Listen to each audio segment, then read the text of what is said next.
I know it's hard to, come to a conclusion one way or the other, but is there a point of view as to whether the initiative, as it was originally constructed, was a success or not? Was it successful? If you're asking for my personal opinion, I would say 100% yes. Okay. But I have to say that different opinions are voiced in the media, for instance. So I hear a lot that the regime had huge costs, but for instance, the estimates in the news point to in English it's a billion, I think, euros per year of tax costs. But that's because of the way tax costs are computed in the budgets. The way we have to do it is by comparing a regular standard taxpayer residing in Portugal to an NHR, and obviously that has a cost. Yeah. So this is the argument of a lot of people that say that the regime is not valid anymore. It served its purpose, but we should not continue. Other argument is that it creates severe discrimination between people moving to Portugal and standard residents, if you want, like myself. Yes, it's true. There is a discrimination in the sense that I will pay more taxes than people that move to Portugal. But on the other hand, what I see is that a significant percentage of the people that move to Portugal and benefit from the NHR would not move if it wasn't for the regime. So I cannot draw an immediate conclusion because of the tax cost that there is an effective cost resulting from this regime, because most people would not come. And aside from that, the people that benefited from the NHR were people that were not living out of state subsidies. They had their own means of subsistence. They bought houses, they leased houses, they acquired services, they went to restaurants. So it created a lot of good dynamics in the economy. So I would say it was successful, and I would prefer if it would continue. Right. But I have to say that it's not unanimous. One reason I think it's not unanimous, or at least there is such a polarization in the opinions, is that we don't have accurate economic studies on the effects of the NHR. So when I'm following the American elections, I have to say I'm a bit jealous, because what I see is, there's polls for everything. Yeah. Specific age segments, specific places, activities, and that gives everyone interesting information on the voters, on the impact of decisions. We don't have that study regarding the impact of NHR, so I would rather have a more scientific, or at least an opinion based on more economic evidence. But I would say it was successful, yes. And in terms of data, one percentage that I did hear bandied about in the media was 40%. They said 40% of those who had the NHR after the 10-year period, now it started in 2009, right? So people are coming to the end. So roughly 40% of people are staying on and the rest are leaving. Is that a credible number? Is that something that you've heard as well? I heard the opposites. So 59% stayed in Portugal and 40% left. Okay, well, which is even better, right? Yeah. I think we have to. We have to interpret the numbers, because the 10 years are ending for the first people that arrived, and at that point, most of that people were retirees. So I understand that if someone retires to Portugal, builds a house, and organizes their life, at that point, I think there will be a huge percentage of people still staying here. They don't want to.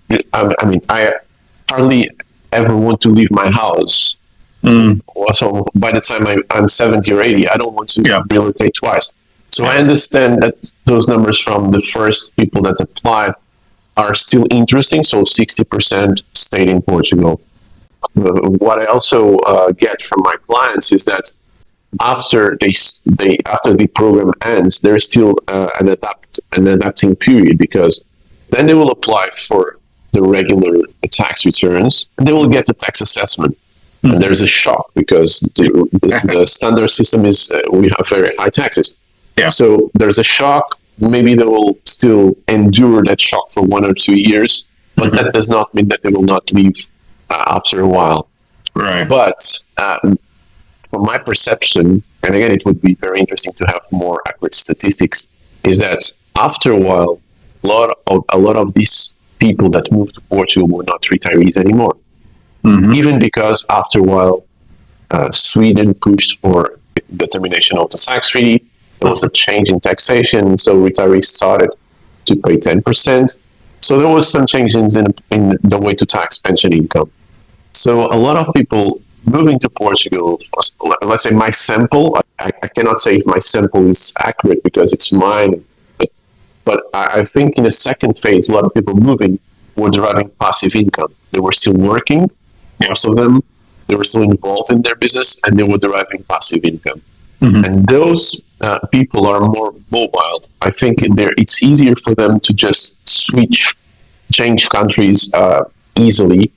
Some of them are working, in IT. It's very easy just to pick up the computer and leave. Yeah. Some of them just kept their houses in another country, and it's their second, third, fourth relocation in a short period of time. And there is a mindset, especially amongst the younger generations, that, even if they are resident here, they will just spend 2 months here, 3 months there, 1 year abroad.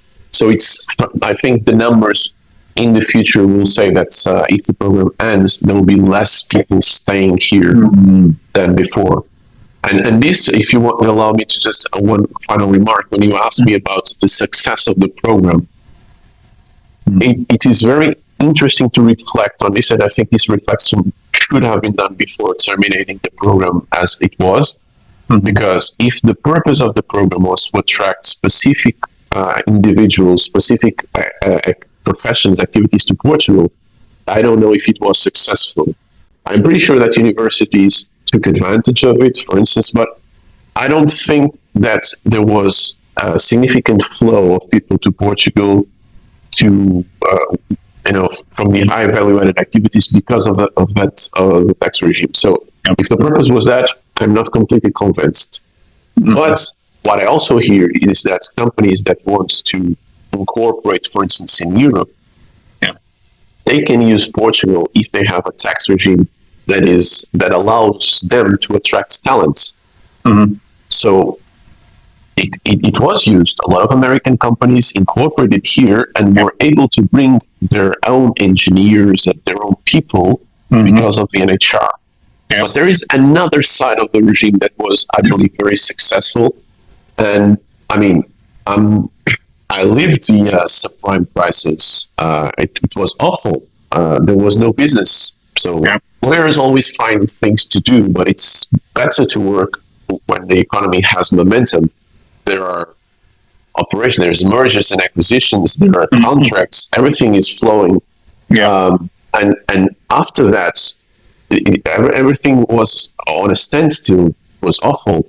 And with this regime and with the boost in tourism, suddenly the country became more and more trendy, and everything started to move. So I think the overall economy got better because of programs such as the NHR and also the Golden Visa. So, but this is my take. Again, I would like to have more statistics on that. But my take is that people move. I go to restaurants in Lisbon; they're full. They're full of foreigners. It's very nice to have people from other countries moving to Portugal. It's the melting pot is very interesting. So I'm probably being biased on this, but I thought the regime was very successful and interesting. Okay.